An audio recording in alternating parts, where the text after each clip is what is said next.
Hello, hello. Welcome to Tuesday Theta Talks. This is Maisha and our topic for today is neurodivergence. A little bit about Theta Talks. What we do is every Tuesday we come in and explore different topics. We've had a couple of guests in our last episodes, which is more focused on a niche, which is really great.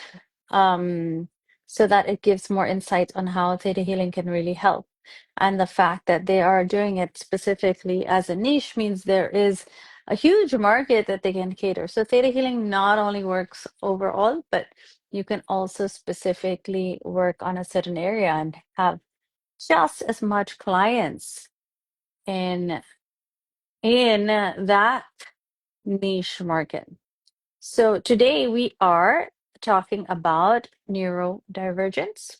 I was talking about how the topic of neurodivergence is quite something that is we hear about quite often this day and age, and a lot of people are late diagnosed, right? I have a lot of clients coming in and saying, you know what, this is what I didn't know I had. And if I knew this when I was younger, maybe it would have helped me because a lot of them try to fit into the mold, right? So it's something that is good to know for all of us because at the end of the day, we might not realize that that's something that we may be having exposed to people But that may also have. I'm going to interrupt for a second, Maish.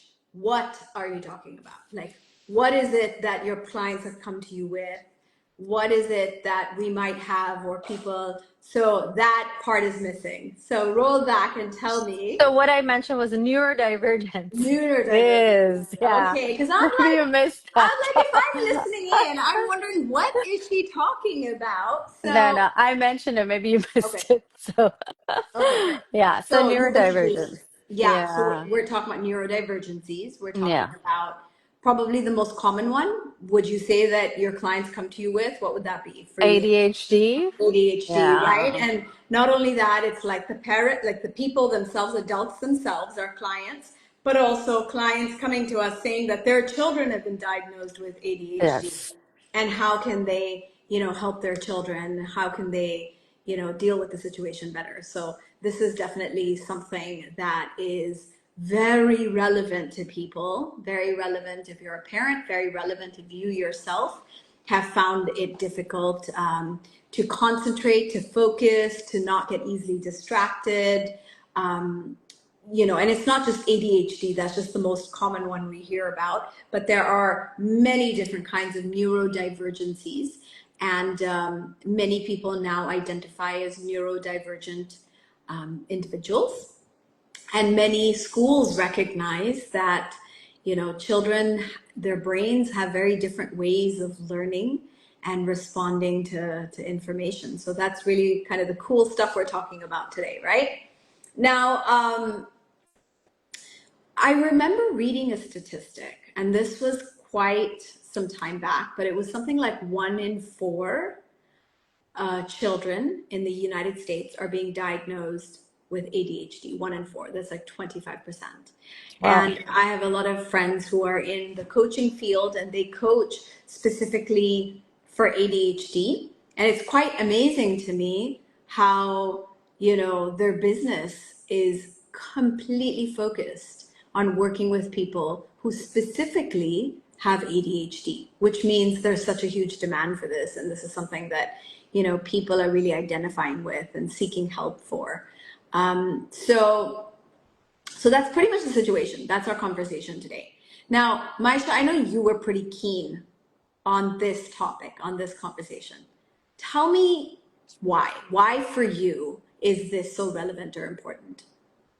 I think for me, the what I feel is very important about this topic is there was a certain point where people didn't know anything about it, right? And So those people, like I mentioned, are coming to me, is coming from the point where they've lived all their lives trying to fit into a mold of why am I not like that other person, right? And their parents are now realizing, oh my goodness, I did not know this. And now their kids are telling them, this is why I was the way that I was, you know? So I feel it is very important not only for understanding our kids, but also for us to um, maybe give tools to people who have already lived with this for a very long time, you know. And I actually had a client very recently who came in, and she's, you know, she's a lovely, she's a client of ours, she's lovely. And what happens to her is the more she knows, the more she gets overwhelmed, you know, and her husband is very A-type personality. And for him, he doesn't understand how can she not think this or ask that question, you know? So for her, she is feeling like I need to fit into his mold or, you know, what His he wants me, expectation, his right? expectations. Yeah, And so she is unable to do that because of the yeah. way that she thinks and processes information, right? And he is a lovely person. So the gap here is that she doesn't understand that herself. So how can she actually explain to him that this is who I am and this is how I work and this is a better way for us to work together knowing this about me now, right? I, So I I love that you bring it up because I think a lot of people, whether it's in a relationship with their partner, their spouse, whether it's their child or the people they work with, or even their families, right? We often wonder why other people don't see the world the way we do, right? yes, yeah. Like to you, something is so obvious. Like, isn't it obvious you should do it this way? Like, Mm. isn't it so obvious that if I would do this for you, you would do it for me? Like, we all think that everyone should think the way we do, and we get really upset, When they don't. frustrated, or Yeah. disappointed when they don't think the way Mm. we do. And we're like, what's wrong with them? Yeah. Right? That they don't think the way we do. And so it does cause a lot of conflict when we don't recognize that everyone's brain works a little bit differently. And everyone has a different type of intelligence. And we often don't really discuss intelligence when it comes to neurodivergencies, because a lot of people have this misconception that a neurodivergency or a neurodivergent diagnosis or brain is faulty somehow, like it's Yes. Yeah. flawed or it's got some, Broken. it's It's broken. broken, or Yeah. it's like you're dumb if you're Mm. neurodivergent. But Yeah. really, neurodivergent just means that you're not a typical, although today it's like, what is even typical anymore? But Yeah. you don't have what is the typical way of perceiving the world, of processing information, of responding and reacting to different things in your environment. Your brain works You're not, differently. and it's the feeling of you're not the same.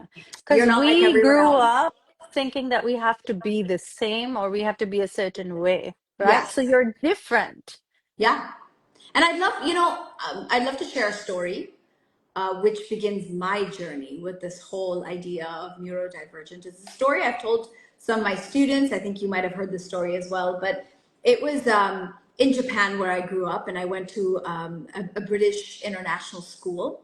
And somewhere, I think it was the second grade, first or second grade.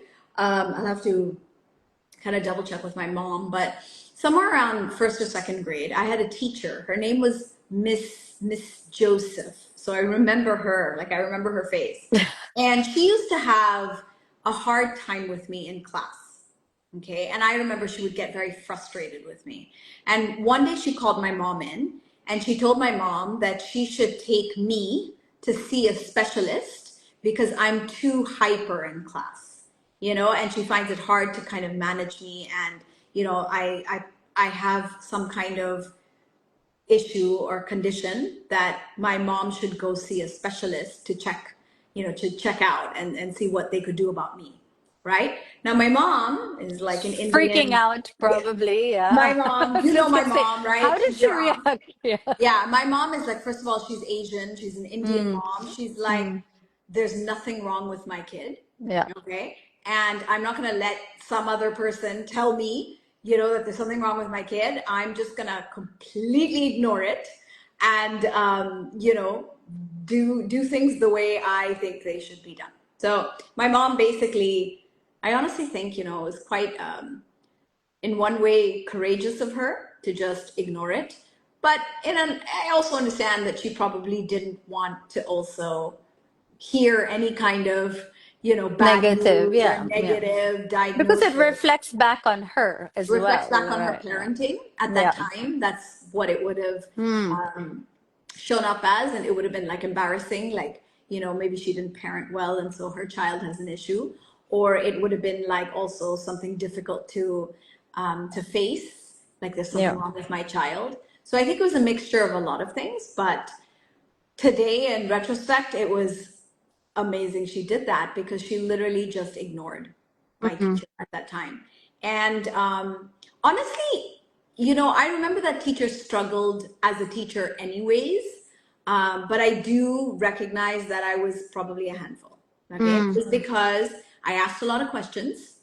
I was a huge ball of energy. Okay, not much has changed, but I was very high energy, and you could consider that, hyperactive. mm, Now, I never knew about this until much later when my mom told me about it. I ended up actually skipping a grade. I didn't do well till about fourth or fifth grade, even though I skipped a grade, struggled for a couple of years. And then something happened in high school, like between middle school and high school. It was like suddenly I had a goal of doing well. And I ended up going from kind of an average, decent student to the top of my class, National Honor Society, by the time I hit high school. I would say that I always performed well, but I just wasn't engaged in school before then. mm. So that's why I was skating by school. But something happened between middle school and high school, and suddenly it was like my full potential came out. And I ended up, doing really well, National Honor Society, went to an Ivy League university, all of those things. But my life would have taken a very different route if my mother had taken me to a specialist who would have probably at that time diagnosed me with what they call ADHD Mm, or ADD right now. He might have put me on Ritalin, which is the mm. medication they tend to give a lot of children to slow down their brain. And for all you know, my whole life would have turned out very differently. So, for the longest time, given my own history, I couldn't understand why so many people were being diagnosed as ADD. Through my own healing and my own journey, I found that I had to heal a lot of inner child trauma, and I had to learn to be able to kind of regulate myself and process things better and start listening to my intuition. And those are the things that actually allowed me to maybe even outperform other kids in my class.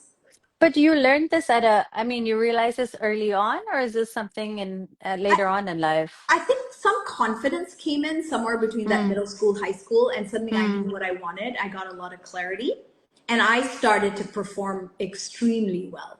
right. Okay. But later on in life, I went through, my healing journey and so on. And some of the things that I went back to clear was inner child trauma, difficulty regulating emotions, a lot of things that helped me understand why I could have appeared as ADHD or ADD to my teachers, right? And my mom would always say, I've told a story about how, they would call me the typhoon because I was just like, Mm-hmm. I was a lot of energy, I like, you could say my volume was all the way up in terms of like my energy and my presence. And in fact, I had to do a lot of healing work to even, kind of not have to tone myself down, because that's what I took from childhood. But I don't want to get too complicated into the story. The point I wanted to make is a lot of things that showed up as ADD or ADHD symptoms to me in my childhood were simply me not knowing how to regulate my emotions, me not knowing how to listen to kind of my own intuition and inner voice, me not really having confidence or learning to kind of connect with myself. And when these things came in, I went from a very hyper, kind of high energy person to someone who can be very peaceful, very calm, very grounded, very anchored, very emotionally regulated. Okay. That doesn't Right. mean I can't, I definitely can show up with a lot of energy. And when I speak, I do, but I'm in control of how I show up. And that came with a lot of energy, work, and a lot of healing. So Right. I tell this story, Maisha, because I do find that I probably was ADHD. Mm. I don't deny it. If I ever got diagnosed, I probably was ADHD, right? But my ADHD symptoms were actually a sign of my own intelligence that wasn't really tapped into. I Right. didn't know how to really tune into that. I didn't know how to trust myself. I didn't know how to channel my energy. And those were things that once I learned, right, I performed extremely well in life, Mm. right? So like nobody could say past probably like middle school that I was a child with ADHD. And they do say you outgrow ADHD, Okay. but for me, I think that one thing to understand is all of our brains work very, very differently. And you and I teach a class called Love of Self. You've been in the class before. And we learned in this Theta Healing class that what people see as neurodivergent is actually a very intelligent brain that works differently from other people's. Yeah. So it allowed me to see my own journey from that lens, that neurodivergent a neurodivergent diagnosis like dyslexia, like OCD, like Mm. dysgraphia, dyscalculia, ADHD, autism is actually also considered Spectrum. Yeah. neurodivergent, the spectrum. Uh, so many different, there are so many different kinds of neurodivergent diagnoses. But the important thing is to understand is that doesn't mean that there's something wrong with that person's brain. It just means that that person has a very different type of intelligence. And when you focus on that intelligence, you focus on what they're good at, and you allow them to feel confident in those qualities, right? Then the negative effects And or give the them the negative, tools as well, right? yeah, and I give think them the that's one. tools. Yeah. But then the negative symptoms, like for example, ADHD, you can be very hyperactive. You Mm. can find it very difficult to emotionally regulate. You can have outbursts, and you can have difficulty focusing on things. Yeah. But actually, someone who has ADHD can focus very deeply. They can actually hyper focus into something.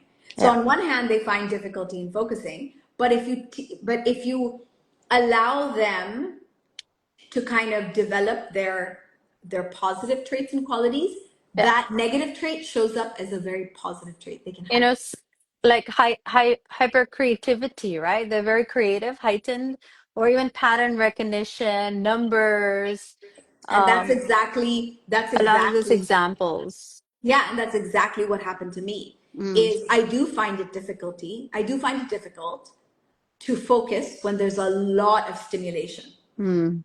right? But I can sit in a coffee shop where music is blaring.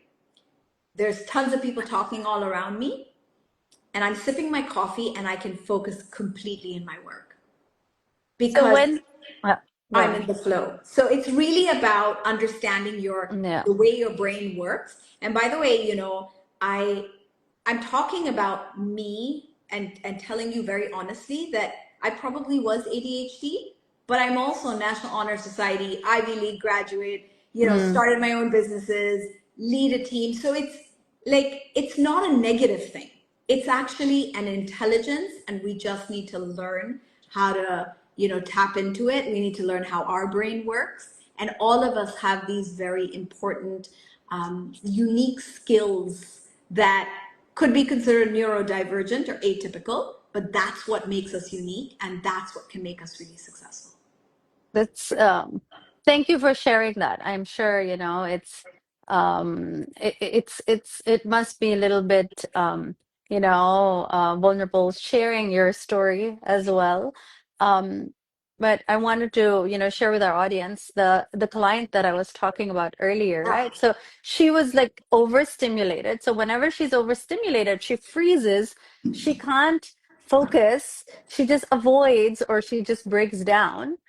Right. So how I worked with her and Theta Healing was, so these are some tips and tools for our audience in case is to give her actually, besides the fact that working on her beliefs, on her feeling different and needing to fit that mold, right? So we worked a lot on those limiting beliefs, but also more tools. Like, for example, instead of having to remember to give her son the medicine, make an alarm, right? So that, the alarm will ring every time and remind you. It doesn't have to be in here, right? Or individuals with neurodivergence maybe work better in terms of mind maps or checklists, So there are a lot of tools that are very practical that you can learn to do as well.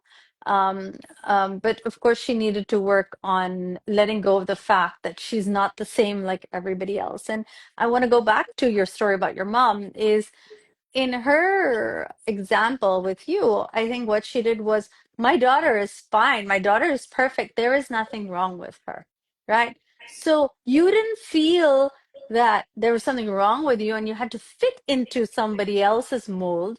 That's Whereas true. a lot of people in that day and age had to be like, okay, why am I like this? Or my mom is complaining, or my teacher is complaining, and I have to change and I'm not like them. So a lot of people end up feeling out of place or unworthy or different, or there's something wrong with them or broken, and hence didn't really know and understand the tools that we're exposed to nowadays, right? We have teachers who really understand how to identify and give help early on, and there's no shame in it anymore. There's no shame in, okay, if my child needs to go see somebody to help him regulate his emotions, there's no shame, even though he says, oh, mommy, I don't want to go because it's in the middle of class and everybody's going to wonder why am I with the counselor, So it's all about making it comfortable and Normalizing, normalizing, normalizing it, right? normalizing. And Absolutely.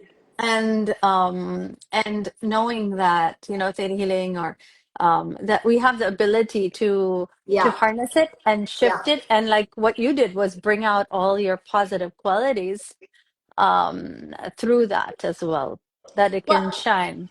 and I think one thing we need to highlight is in this kind of love of self class, where we learned a lot of tools on how to deal with neurodivergent brains, right? One of the key things that has helped a lot of people with these kinds of, I don't want to call it a condition, it's really just an intelligence, but let's say you have a neurodivergent diagnosis of some kind. What has really helped, and it helped me too, is learning to listen to your intuition. Mm, So a lot of times, our negative neurodivergent symptoms or traits that show up as causing us challenges in life, right? mm-hmm. Are actually our inability to connect with ourselves and tap into our intuition. And what we've seen, I've seen this with my clients, I know you've seen this as well, and I've seen this with myself, that the more I learn to rely on my intuition, listen to my intuition, tap into it, and I've taught my clients to do that as well, the more the neurodivergency becomes a superpower. Right. instead of like something that feels like a flaw, Mm. something you're ashamed of or you want to hide. So it actually becomes your like strength.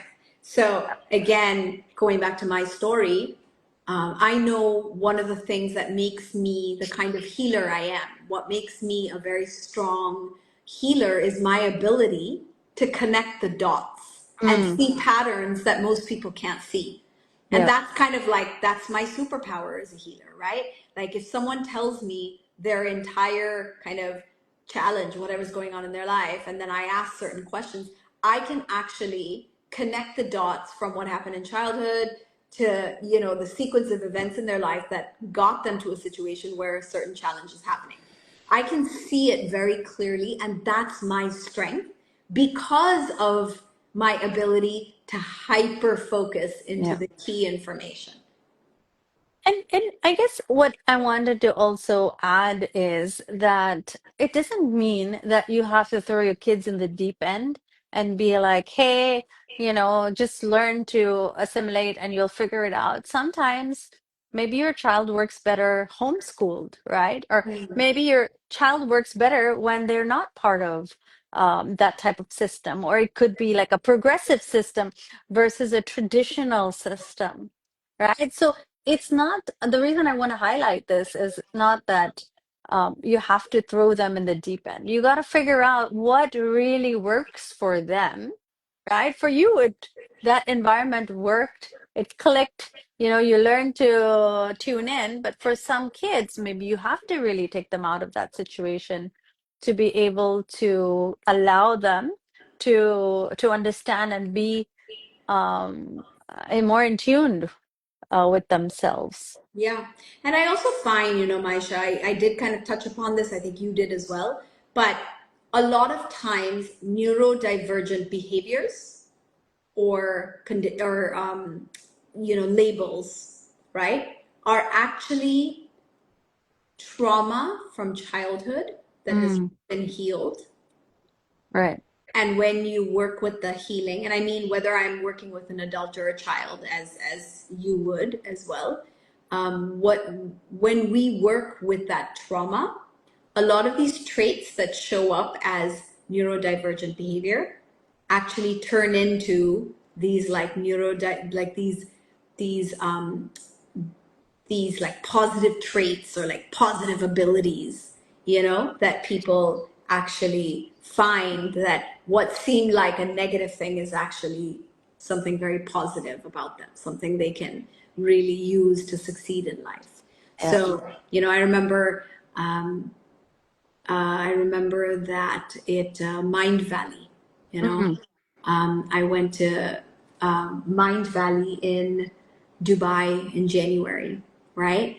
And one of the things that was really showed up in a lot of the talks was turning your pain into your power, right? And Jay Shetty in particular took us through a meditation at this event where he really kind of brought to life the experience for all of us that what is our biggest challenge is often our purpose. It's our power. mm, It's what we're here to help other people with in our own way. It doesn't have to be as a healer, but it could be in some way or the other, you know? And I have a client who has a child who's recovered from cancer, okay? And he is funding research for this very rare cancer for children all over the globe where there's no funding for this cancer yet. And wow. he's funding it because his child has struggled with this cancer Hmm. and the cancer has a known recurrence rate, right? So his pain, with his child is also how he's empowering doctors to help other children with that same Yeah. situation. And he's been blessed with the ability to fund that kind of research, right? So that is just another way of how our pain can be how we empower other people in some way or the other. So the same thing with neurodivergencies, like a lot of times our challenges are our biggest Mm, most unique strengths that we yeah. can bring to the world. So Yeah. I always say that, for my students, I see that all the time for my clients. And of course, it's something that I've seen in my own life. Beautiful. So, shall we do our The two part? verticals? Yeah. And what I also find important to understand is that, like you said, a lot of neurodivergent people have really incredible gifts, right? They're very gifted, or they have some traits which I are, mean, um, you many know, famous people are yeah. neurodivergent, right? I mean, Elon And Musk. I'm I not sure guess, if that's yeah. a great example for right now, given everything that's been going on. But Elon Musk is Yeah. neurodivergent. Steve Jobs, I Steve think was Jobs. also, Steve right? Jobs was neurodivergent. A lot of people who have brought very unique things to the world. A lot of Yeah. inventors. Yeah. A lot of these people have been known to be neurodivergent, atypical, neuroatypical, and so was Van Gogh, right? Was it Yeah. Van Gogh Yeah. was Yeah. also, Van Gogh was bipolar. Yeah, no, So but that is also considered, a kind of neurodivergent yeah, behavior. because of the creativity, right? Also, and the thing, or the other point I wanted to make is sometimes you don't see it or think that they also need help, right? People who are so gifted. My son or daughter is so smart that she can handle it, right? Because she's gifted, or she's, hyper intelligent. But if they are really good at kind of masking their feelings and emotions because they're so smart, you won't see that they need help, right? So it's also understanding that angle, that everybody needs support, right? Whether they're neurodivergent or not, right? Yeah. Everybody needs to be supported. Yeah, everybody needs to, and I think we also as a society need to recognize that many of our kids are neurodivergent, but we have not understood it enough to recognize it. I think it's actually a lot more Yeah, common than we think. And I think, if we can recognize these things, we wouldn't be telling our child and pressuring them to perform a certain way in school. Instead, we'll start to correct. recognize what is their natural intelligence and guide them towards that, right? Because, And like, even my client, the way that she understood herself was because her son was sort of identified, right? And she's like, oh, but he's really like me. And, so that's when she realized that maybe there is something there.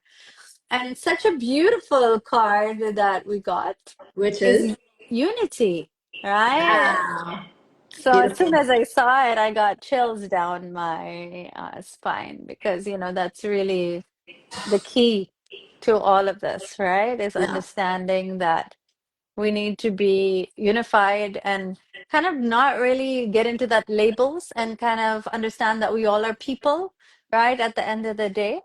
And we all need support, and we all need to be loved, and we all need to understand our abilities and be more in tune with our intuition. You know what's coming up for me, Maisha, is often when we have traits that can be considered neurodivergent, we try to hide, we're Mm, ashamed of it, we reject it. It's like the dark parts of ourselves that we don't want anyone else to see or know about us. It's like our faults or our flaws. When in actuality, what theta healing teaches us, and what this is how we work with clients with neurodivergent, conditions, is to actually love all these parts, mm, to unify all these different aspects and parts of ourselves and find balance within ourselves and recognize they're all part of what makes us unique, So yeah, if I have a part of me that shows up as ADHD, well, that's a part of me that really makes me me. It's the mm, same part of me that allows me to connect the dots when I'm working with my client in a very beautiful way to give them the healing, the best kind of healing that I can give them, right? So it's about finding that unity within ourselves as well, between our light and beautiful. our dark. Yeah. So thank you for this evening. It was very interesting. We went a little bit over time, but I think this topic really deserved it. Absolutely. And I look forward to seeing you next week. So if anybody would like to come in to have a chat with me on any of this that have come up or understand a little bit about how their mind works, right? Please feel free to book an emotional breakthrough session. It's just 20 minutes and it'll give you more insight into where you're at and where you want to get to, and more clarity Yeah, as well. yeah, absolutely. And I definitely think that ultimately, the more people who can look at the things about themselves that they're ashamed of and the things about themselves they reject, and instead realize that these are parts of ourselves we can love, and you're more likely you're more likely to want to, develop yourself further. You're more likely wanting to, you're going to want to grow. You're going to want to, like, see what the possibilities are for you. So really the work we do is allowing people to see possibilities where they sometimes felt very hopeless or helpless. So if this is something that you are struggling with, right? Don't stay quiet about it, right? Don't Mm, kind of hide alone, right? There's a whole community of us. There's a whole community of us, theta healers, theta healing students, and we are so passionate about helping people recognize and realize that they're not stuck with whatever the situation is in their life, that they can actually change anything that they want as long as they do the work. And yeah. so that is something we are both very, very committed to, very dedicated to. And, Theta Talks every Tuesday is really about that. Awesome. So Beautiful. Have a great thank you, night. everybody, for joining us. See you next week. See ya.